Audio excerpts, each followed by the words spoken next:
నాకు తెలీదు, ఒక బాధ అనేది నాకు తెలీదు. ఏ ఒకటన్నా ఉంది నాకు అంత బాధపడుతుంది, అంత ఇచ్చేస్తాడు. ఈ కుటుంబంలో పెద్ద దిక్కెళ్ళిపోతే వీళ్ళని ఏం చేయాలి నేను? వీళ్ళ పరిస్థితి వీళ్ళని ఎట్లా దాటి తీసుకురావాలా? నాకు ఇది మెంటల్ టెన్షన్ ఎక్కువైపోయింది సార్.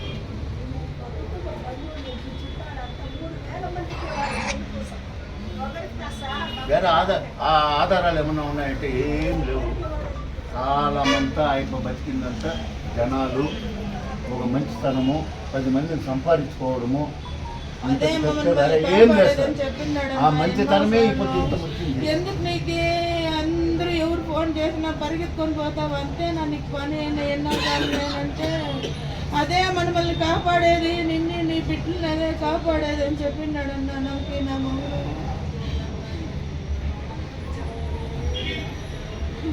ఫోన్లో పెట్టుకొని ఉంటాడు సార్. జగన్ అంటే హెల్ప్ అంటే జగన్ ఎప్పుడు ఎవరైనా కాల్ చేస్తున్నా కానీ పెట్టుకుంటాడన్నా నా భర్త.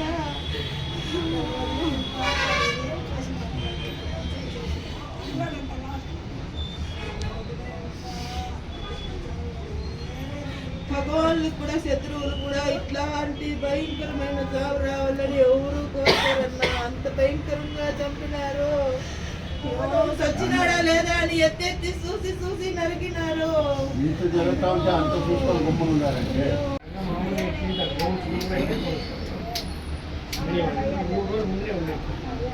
అంటే వీళ్ళు కూడా సార్ ఆయన ముందు వచ్చినా ఈయనకి ఫోన్ చేసి రమ్మంటారు కూడా. గడ్డ ముందు లేచినా మనీ ఫోన్ చేసి రమ్మంటాడు. నేను ఆల్రెడీ వాకింగ్ పోయేసి అన్ని అయిపోయినాక వీళ్ళిద్దరూ వస్తారు సార్. 7:30కే కాకపోతే నేను గ్రౌండ్ వెళ్ళిపోతాను. వాళ్ళు ఇట్లా బయటే తిరుగుతారు. ఆ బయట తిరిగేదే ఇంత జరగడం. ఇవన్నీ పక్కాగా తెలుసుకునే చేసినారు. అది ఇప్పుడు ఇంతమంది ఉన్నాం మనం, ఒక ఫ్యామిలీ కుటుంబం అనుకోండి, ఇంతమందిలో నన్ను చంపుతారుంటే నేను ఎవరు యాడ్ లేకుండా జరుగుతుందా? ఇది ఊరేనా? ఇది ఊరేనా? ఈ యాండ్ ఎవరు? పాలిచ్చే ఊర్లో కాదు ఇట్లా జరగాల్సిండేది. నువ్వు చేసే పని ఎట్లుండాలంటే జనాలంతా భయపడిపోవాలా. ఇట్లా పెంట తినే పనులు చేసేదానికి భయపడిపోవాలా. అన్న ఊరికే వదలడని భయపడిపోవాలన్నా. అంత పని లేదు చెయ్యొద్దన్నా. ఉండేదే న్యాయం చేయండి. మాకే కొత్తగా ఏమో లేనిది చెయ్యొద్దండి. మనిషి ప్రాణం పూర్తి ఎన్ని కోట్లు ఇచ్చినా మనిషి ప్రాణం రాదు. 3 దినాలు ఏం చేయాలి? బిడ్డల్ని వీళ్ళని ఎట్లా పోషించాలా? వీళ్ళని ఎట్లా దారికి కావాలా? నాకు రక్తంలో ఉండేదే కనిపిస్తుంది. నా దగ్గర ఏమన్నా ఆధారం ఉందంటే ఏమీ లేదు. కంప్లీట్గా మా భార్య క్యాన్సర్ పేషెంట్స్లో నేను తిరిగి డిపార్ట్మెంట్లో రిటైర్ అయిపోయింది. చోటు పెన్షన్ లేదు, డబ్బులు రాలేదు, చోట్ల కేసు ఉంది, ₹1 ఆదాయం లేదు. తెల్లారితో లేచి నేను ఊరికి పోవాలంటే కూడా ₹100 పెట్రోల్ నాకు ఇస్తేనే నేను ఊరికి వెళ్ళి మారుతున్నాను. ఈ పరిస్థితిలో నేను ఉంటాను. ఈ పొద్దు ఈ బిడ్డలు నేను చేయాలి. కానీ వీళ్ళకి ఏదైనా వేరే ఆధారం ఏమన్నా ఉంది అంటే ఏమీ లేదు.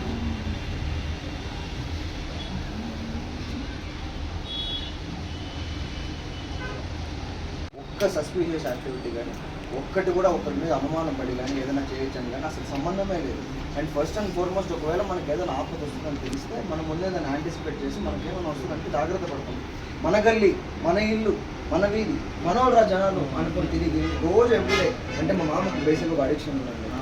పర్ డే 10,000 స్టెప్స్ వేస్తే అది అర్ధరాత్రి అయినా పోతాడు. ఎందుకంటే ఆయనకు యాక్టివిటీ ఆ రోజుకి అయిపోవాలి. అది ఏ టైం అయినా కానీ ఏమన్నా కూడా కానీ సాదా సీదాగా మార్నింగ్ జాబ్కి వెళ్ళి రిటర్న్ రానని చెప్తే ఎవరైనా జాగ్రత్త పడతారు కదా.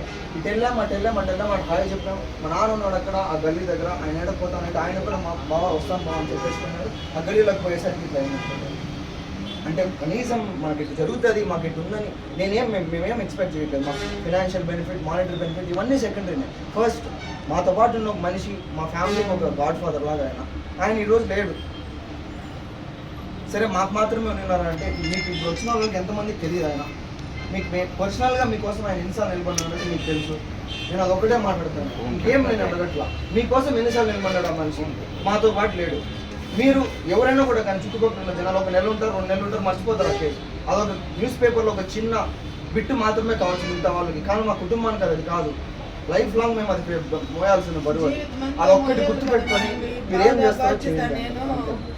ఈ బాధ్యత నేను జీవితమంతా మోయాలా?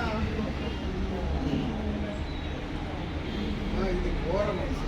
ఊరు దీన్ని సమాజంలో ఎవరు కూడా నేను మాట్లాడలేకుండా ఉండడానికి కారణం కొన్ని చెప్పగలను, కొన్ని చెప్పలేము. ఎందుకంటే మీడియా ఉంది, మనుషులు ఉన్నారు, ఎంతవరకు మాట్లాడాలన్నా అంతే మాట్లాడాలి. ఇది ఎవరు నాకు జరిగేదని కాదు, మీకు జరిగినా నాకు జరిగినా ఇంత ఘోరమైంది ఈ ప్రాంతంలో జరగడం. అంటే బయట ఎక్కడో జరిగే ఆ ప్రాక్టీస్ ఉండే ఊర్లలో జరిగితే అది మామూలు అనుకుంటాం. మీ కోట లాంటి ప్రశాంతంగా ఉండే ఊర్లో ఇటువంటివి జరిగితే రేపు భవిష్యత్తులో దీనివల్ల చాలా ప్రమాదాలు వస్తాయి. చాలా ప్రమాదాలు వస్తాయి. దానికి సొల్యూషన్ ఖచ్చితంగా గవర్నమెంట్ తీసుకుంటుంది. నేను చంద్రబాబు నాయుడుతో మాట్లాడినా, నేను హోమ్ మినిస్టర్ కూడా డైరెక్ట్గా మీకు అక్కడి నుంచి నేను హోమ్ మినిస్టర్తో మాట్లాడించిన, ఆయనతో కూడా మీటింగ్లో ఉన్నాడు కాబట్టి ఆయనతో మాట్లాడేదానికి అవకాశం లేకపోతే నేనే పోయి జరిగిందని చెప్పిన ఇమీడియట్గా ఎస్పీతో, వాళ్ళ డిఐజీ కూడా ఎస్పీతో మాట్లాడినాడు, ఇంటెలిజెన్స్ డీజీ మాట్లాడినాడు.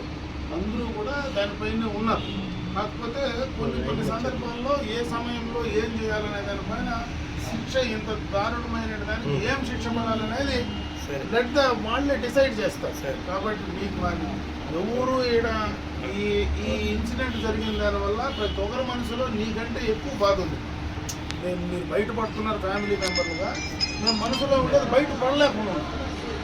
అందులో నాలాంటి వాడు నేను బయట పడేదానికి అవకాశం లేకుండా మనసులోనే పెట్టుకొని ఉండాలి.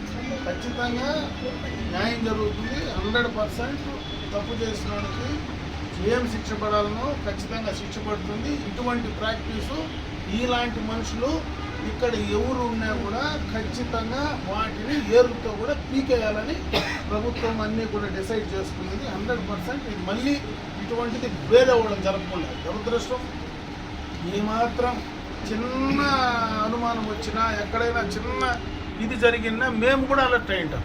మాకు కూడా తెలియదు ఇంత పరిస్థితి ఉంటుంది, ఇట్లా జరుగుతుందని. షాక్ మా అందరికీ. ఏమాత్రం కొద్దిగా మాకు ఇన్ఫర్మేషన్ పల్స్ తెలిసినా కూడా ఈరోజు ఈ నష్టం జరగకపోయాను. దురదృష్టం మన చేతిలో లేదు, మా చేతిలో లేదు. ఖచ్చితంగా ఏం చేయాలనో జరిగే తీరుతుంది. ఆయన కూడా చెప్పినాము, ఏ రకంగా న్యాయం చేయాలనో 100% చేస్తాం. నా వరకు 100% మీ కుటుంబానికి ఖచ్చితంగా అండగా ఉంటాం. మేమందరం కూడా ఉన్నాం. మీకు ఎప్పుడు ఏ అవసరం వచ్చినా నాకు చెప్పండి, తప్పనిసరిగా కూడా మేము మీకు చేయడానికి సిద్ధంగా ఉంటాం. మీ మనసులో అంతకంటే నేను బయటపడి కూడా చెప్పలేను. ఫోర్స్ఫుల్గా ఉన్నా, అందుకే నా భార్యను కూడా పంపించిన. నేను అందుకని నేరుగా స్ట్రైట్గా ఇంటికే వస్తాను. బయలుదేరిన రాత్రి 9-11 అయింది రాత్రి. ఇంకా అర్లీ మార్నింగ్ బయలుదేరి నేరుగా కారులోనే స్ట్రైట్గా ఇంటికి మీ కొట్టుకోవచ్చు. మాకు బాగుంది, బాధలేదు కాదు. ఇటువంటిది ఏడు జరిగిందంటే మా వల్ల కావడం లేదు తట్టుకోవడం.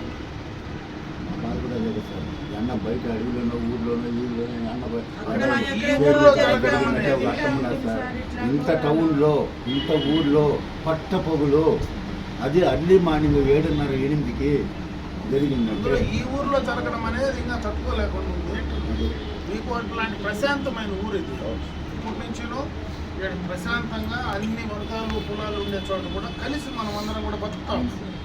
ఇటువంటి చోట ఇటువంటి కల్పిట్స్ ఉండి, ఇటువంటి చీడ పురుగులు ఉండే దాన్ని ఏరకపోతే రేపు ఇక్కడ అందరు సమాజానికి ఇబ్బంది వస్తుంది. మనకే కాదు, ఒక మంచితనమే ఇప్పుడు జరిగేదానికి కారణం సార్, వేరే ఏం లేదు. ఆయన దగ్గర ఉండే, మా అల్లుని దగ్గర ఉండే ఒక మంచితనము ఈ పొద్దు ఇంత దారి దిగింది. అదే నేను, నా కుటుంబము, నా బిడ్డలు, నా జరగదు. మేము కూడా తిరుగుతూనే ఉంటాం, పబ్లిక్గా ఏడుదల పోతాము, మనుషులతో మాట్లాడతాము. ఎవడన్నా ఏం చేస్తాడని ఎట్లా ఎక్స్పెక్ట్ చేస్తాను? నేను కూడా అందరితో ఫ్రీగానే నాలాంటి వాడు కూడా తిరుగుతాను. తిరిగినప్పుడు ఇట్లా జరుగుతుందని ఎట్లా మనము రెస్పెక్ట్ లేకుండా ఉన్నాం. ఎప్పుడైనా ఇటువంటిది ఏదైనా ఉందని నిజంగా తెలిసింటే జగనే చెప్పుండాలి. నాకేదో ఫలానా అనుమానం ఉంది అనేది ఎక్కడైనా స్మెల్ చేసిందంటే ఆయనకే తెలిసి ఉండాలి. భగవంతుడు ఆయన లేడు కాబట్టి మనకు తెలియదు. ఏమాత్రం అనుమానం ఆయనకి తెలిసిందా కనీసం మనకు ఏడైనా చిన్న లూప్ పోలు ఇచ్చిందా కూడా ఈ పరిస్థితి రాకుండా చేసుకొని ఉండేదేమో. ఒక చిన్న రిక్వెస్ట్ సార్, నేను మీ పైన అటాక్ చేస్తానంటే మీ పక్కన ఎవరన్నా నాకు సపోర్ట్ చేయలేదు సార్.